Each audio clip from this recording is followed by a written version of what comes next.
So here is our final question. It is same as that of our eighth question. So what is the behavior it is here?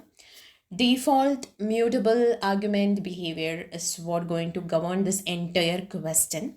So that is a subtle behavior in this question when compared to eighth question. Okay. So let's see.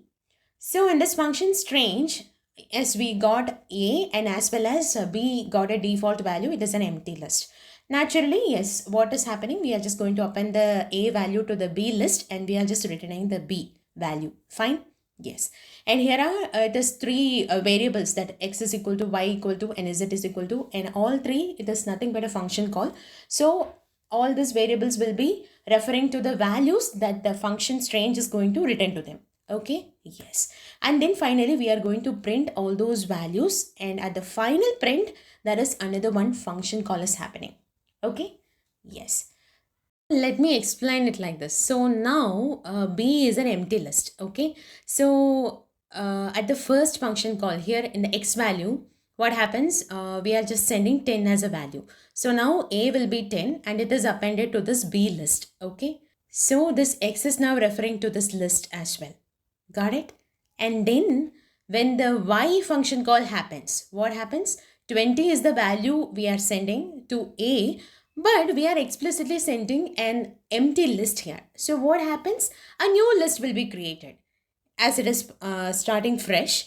So the y will be holding the value only 20 inside that list.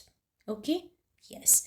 And now in z, again we are sending only the value 30. So what happens?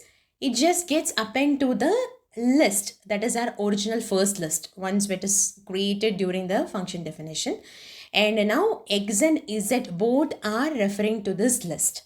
Okay, whereas y is referring to this list. Oh, now when we print x, what would be our value? See the list. The list has 10 and 30. So it is our output. And print y, yes, our y list has only 20. And when we print z, what happens?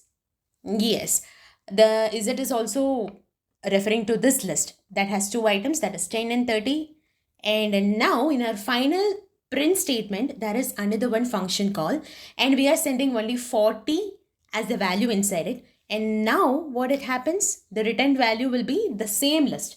So 10, 30 and 40. And once again, if you print x, again we are just going to get this list, that is 10, 30 and 40. Okay. So this is how this thing works. And I hope you really understand this default mutable argument behavior.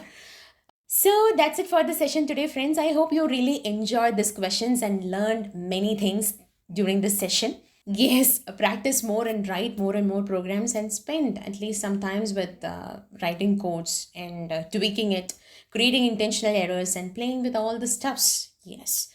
Then you're just going to enjoy this whole journey of learning. Have fun with programming and fall in love with programming. And friends, don't forget to like and share this video. And as well, the most important thing is, yes, join me in this journey of learning. Let's make this journey more interesting and fun-filled one. Bye-bye and take care.